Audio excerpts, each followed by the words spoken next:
21 August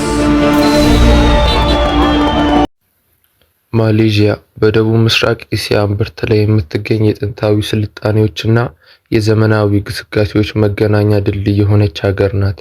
በጂኦግራፊያዊ አቀማመጧ በደቡብ ቻይና ባህር ለሁለት የተከፈለች ስትሆን፣ በምዕራብ በኩል በታይላንድ እና በሲንጋፖር መካከል የሚገኘው ባህረ ሰላጤ ማሌዥያ ፔኒንሱላር ማሌዥያ እና በምስራቅ በኩል በቦርኒዮ ደሴት ላይ የሚገኙት የሳባህና የሳራዋክ ግዛቶች ይገኛሉ። ይህ ልዩ መልክዓ ምድራዊ አቀማመጥ ሀገሪቷ ለዘመናት በባህር ንግድ መስመር ላይ ቁልፍ ሚና እንድትጫወት አስችሏታል። የማሌዥያ የታሪክ መጀመሪያ ተደርጎ የሚወሰደው የማላካ ሱልጣኔት በ15ኛው ክፍለ ዘመን በዓለም ላይ ካሉ ታላላቅ የንግድ ማዕከላት አንዱ ነበር። በዚህ ወቅት ነበር የአረብ፣ የፋርስና የህንድ ነጋዴዎች ቅመማ ቅመሞችን ፍለጋ ወደዚች ምድር መምጣት የጀመሩት። ይህ ግንኙነት በሀገሪቱ ላይ የእስልምና ሃይማኖት እንዲስፋፋና የማሌ ቋንቋ የንግድና የዲፕሎማሲያዊ ቋንቋ ሆኖ እንዲያድግ ትልቅ ሚና አበርክቶ ነበር። ይሁን እንጂ ይህ ስትራቴጂካዊ ቦታ ለአውሮፓውያን ቀኝ ገዢዎች ዓይን ውስጥ የገባ ነበር። ፖርቹጋሎች በ1511 ማላካን በመቆጣጠር የመጀመሪያውን የአውሮፓ ተጽዕኖ የፈጠሩ ሲሆን፣ ቀጥሎም ደች እና በመጨረሻዎቹ ብሪታንያውያን አካባቢውን ተቆጣጥረውታል። የብሪታንያ አገዛዝ የማሌዥያን ማህበራዊ መዋቅር ለዘላለም የቀየረ እርምጃ ወስዷል። በወቅቱ የነበረው የቆርቆሮ ማዕድንና የጎማ እርሻ ለማስፋፋት በሚሊዮን የሚቆጠሩ ሰራተኞችን ከቻይና እና ከህንድ በማምጣት እንዲሰፍሩ አድርጓል። ይህ ፍልሰት ዛሬ ለምናየው የብዙ ዘር እና የብዙ ባህል ማሌዥያዊ ዋነኛ መሰረት ነው። በ1957 ማሌዥያ ከብሪታንያ ነፃነቷን ስታውጅ በዓለም ፊት አዲስ የዲሞክራሲና የልማት ምዕራፍ ከፈተች። በ1963 ደግሞ የቦርኒዮ ግዛቶች ተቀላቅለው የአሁኑ ፌዴሬሽን መሰረቱ። የሀገሪቱ የፖለቲካ ስርዓት በዓለም ላይ ካሉ ልዩ ስርዓቶች አንዱ ነው። ማሌዥያ የፌዴራል ህገ መንግስታዊ ንጉሳዊ ስርዓት የምትከተል ሲሆን፣ 9 የክፍለ ሀገር ሱልጣኖች በየ5 ዓመቱ በየተራ የሀገሪቱ የበላይ መሪ ያንግዲ ፔርቱዋን አጎንግ ሆነው ይመረጣሉ። ይህ ስርዓት በሀገሪቱ ያሉ ባህላዊ እሴቶችና ዘመናዊ የፓርላማ ዲሞክራሲያዊ ተስማምተው እንዲሄዱ አስችሏል። በታሪካዊ ጉዞዋ ውስጥ እንደ ሜይ 13 ቀን 1969 ያሉ የዘር ግጭቶችን ብታስተናግድም፣ ሀገሪቱ እነዚህ ፈተናዎች አልፋ አዲስ የኢኮኖሚ ፖሊሲ ኒው ኢኮኖሚክ ፖሊሲ የተባለውን ስትራቴጂ በመንደፍ የሀብት ክፍፍልን ለማመጣጠንና ድህነትን ለመቀነስ ሰርታለች። ይህ ፖሊሲ ማሌዥያን ከአንድ ግብርና መር ሀገር ወደ ከፍተኛ የኢንዱስትሪ ማዕከልነት እንድትሸጋገር ትልቅ ድርሻ ነበረው። ዛሬ ማሌዥያ በደቡብ ምስራቅ እስያ ካሉ 3 ትላልቅ ኢኮኖሚያዊ አንዷ ስትሆን፣ የፖለቲካ መረጋጋቷም ለውጭ ኢንቨስትመንት ተመራጭ አድርጓታል። የማሌዥያ ማህበራዊ ገጽታ እጅግ የበለጸገና የተወሳሰበ ውበት አለው። ሀገሪቱ የሶስት ዋና ዋና የእስያ ስልጣኔዎች የማሌ፣ የቻይና እና የህንድ መገናኛ ናት። ማሌዎች የሀገሪቱ ነባር ህዝቦች ቡምፒ ፑትሪያ ተብለው የሚታወቁ ሲሆን በአብዛኛው የሙስሊም እምነት ተከታዮች ናቸው።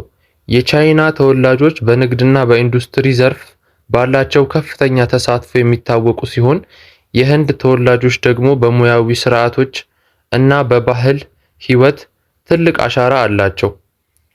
በተጨማሪም በምስራቅ ማሌዥያ የሚገኙ እንደ ኢባን፣ ካዳዛን እና ባጃው ያሉ ብሔረሰቦች የየራሳቸው የሆነ የተለየ ቋንቋ፣ ባህላዊ አለባበስ እና አኗኗር አላቸው።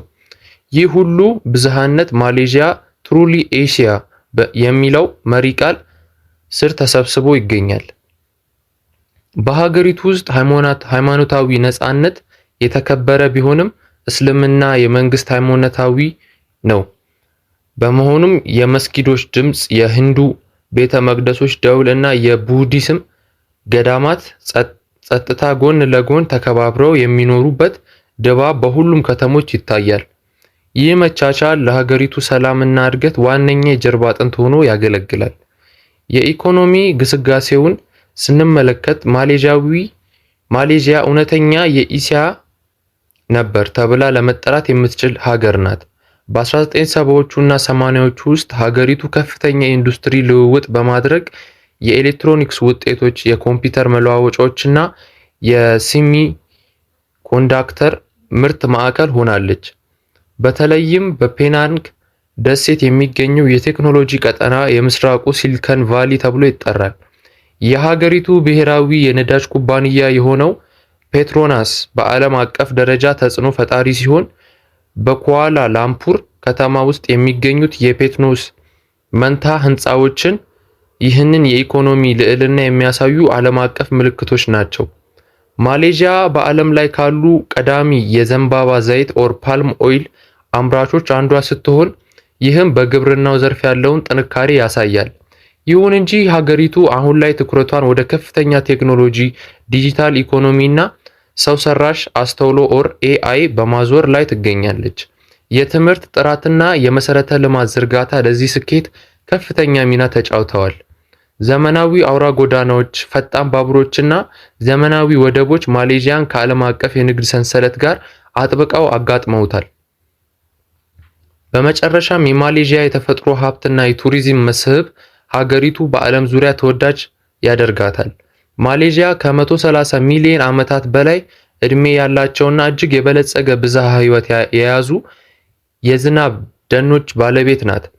በታማን ኔጋራ ብሔራዊ ፓርክ ውስጥ የሚገኙት ዛፎች እና የዱር እንስሳት ብሔራዊ ፓርክ ውስጥ የሚገኙ ዛፎችና የዱር እንስሳት ለምድረ ስነ ምህዳር ሚዛን መጠበቅ ትልቅ ድርሻ አላቸው። በቦርኒያ ደሴት የሚገኘው ኪናባሉ ተራራ በደቡብ ምስራቅ እስያ ረጅም ተራራ ሲሆን በዙሪያው ያለው ደን ለብዙ ብርቅዬ እጽዋት መገኛ ነው። የሀገሪቱ የባህር ዳርቻዎችና ደሴቶች እንደ ላንካዊ፣ ሬዳንግና ፔርሂንቲያን ያሉ በንጹህ ውሃዎች እና በኮራል ሪፍቶች ይታወቃሉ። ይህም ማሌዥያ ለስፖርታዊ እንቅስቃሴዎች፣ ለትልቅ ባህር ዋና እና ለመዝናኛ ተመራጭ ያደርጋታል። ከከተማው ሕይወት ወጣ ብሎ ደግሞ የካሜሮን ሃይላንድስ የሻይ እርሻዎችና ቀዝቃዛ አየር ንብረት ለጎብኚዎች ልዩ ልምድን ይሰጣል። በአጠቃላይ ማሌዥያ የታሪክ፣ የኢኮኖሚ ብልጽግናንና የተፈጥሮ ውበትን በአንድ ላይ የያዘች የ21ኛው ክፍለ ዘመን ስኬታማ ሀገር ተምሳሌት ናት።